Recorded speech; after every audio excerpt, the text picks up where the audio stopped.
Okay, it'd been a little while since I dropped anything. Thought I might get on here this evening.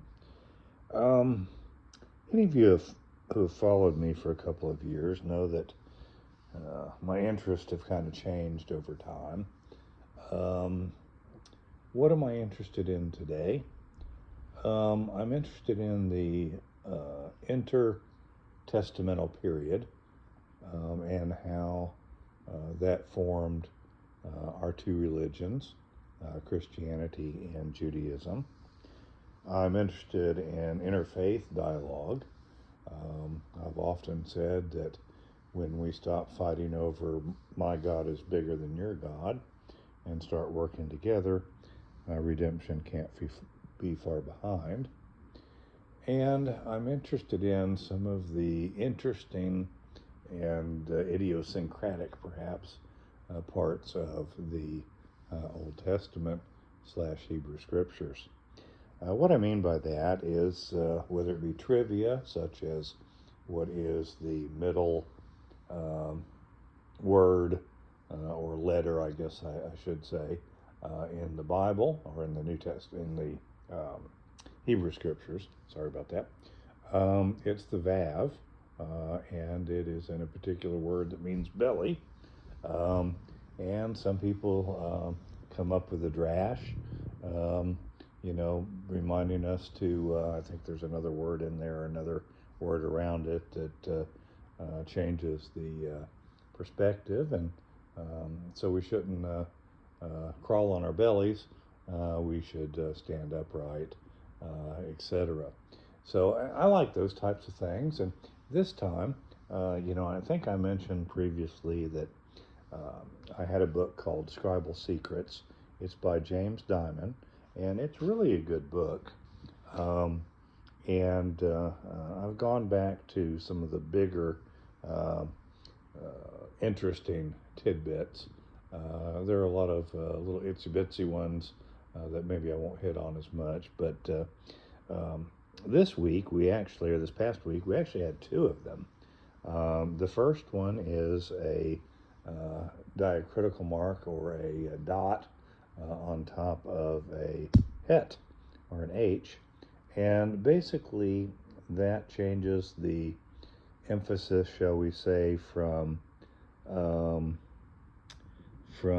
far or farness to rather distance. And while that may sound like a relatively minor difference, I think it's kind of interesting.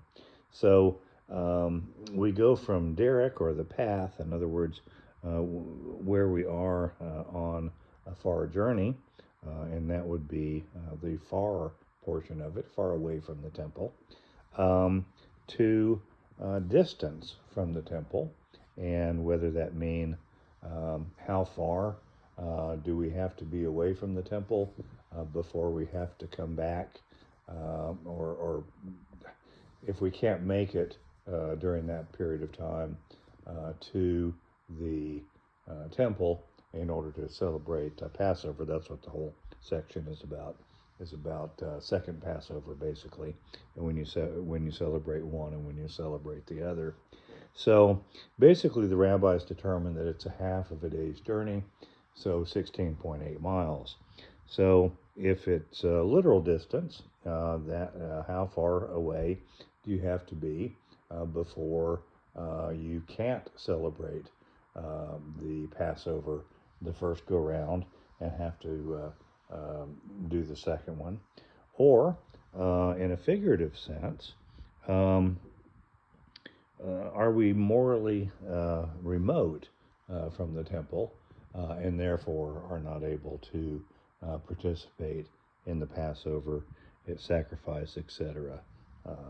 During that time, and have to come back when we're better prepared spiritually the next time? So I found those interesting. And then there is the situation of the inverted nuns. These are not, we're not being mean to ladies of the Catholic Church and turning them on their head, but instead the letter nun. And these generally are used as parentheses, ellipses, that type of thing, to show that there is something special in the section. The inverted nuns surround the Song of the Ark, and this is something that we say in the synagogue each week. I don't have it right in front of me, but it's something to the effect of this is the Torah that God gave Moses. Arise and kind of lead forth, and then when the battle is over, return to, well, there's a question about who or what is the returning to, so to speak.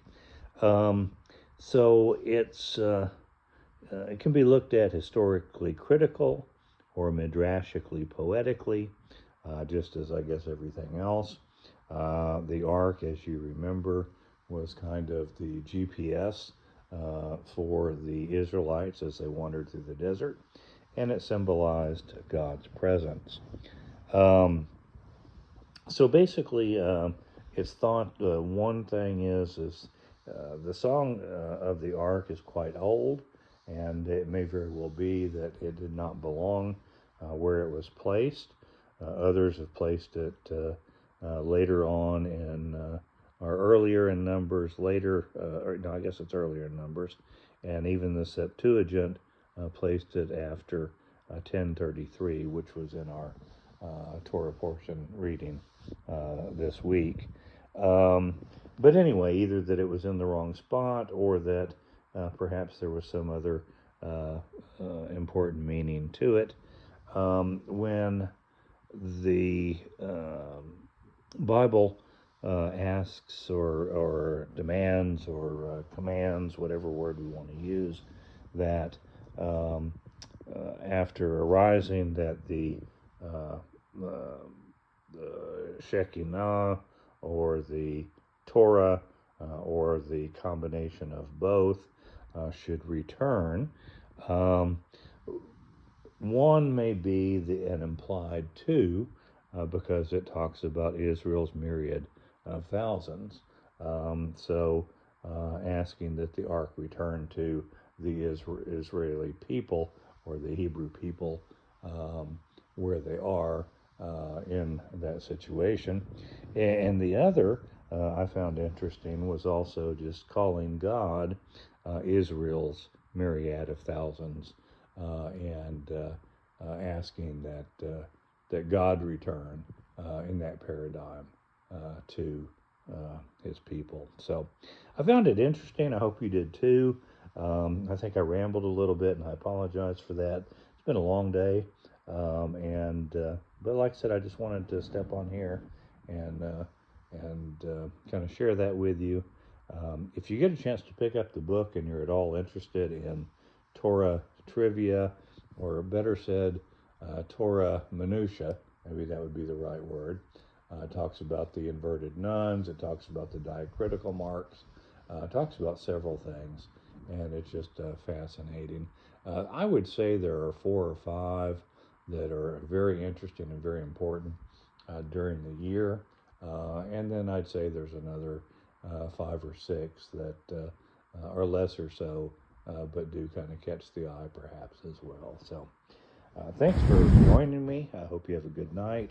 I'll try to put some stuff out as time permits, and I thank you, and shalom.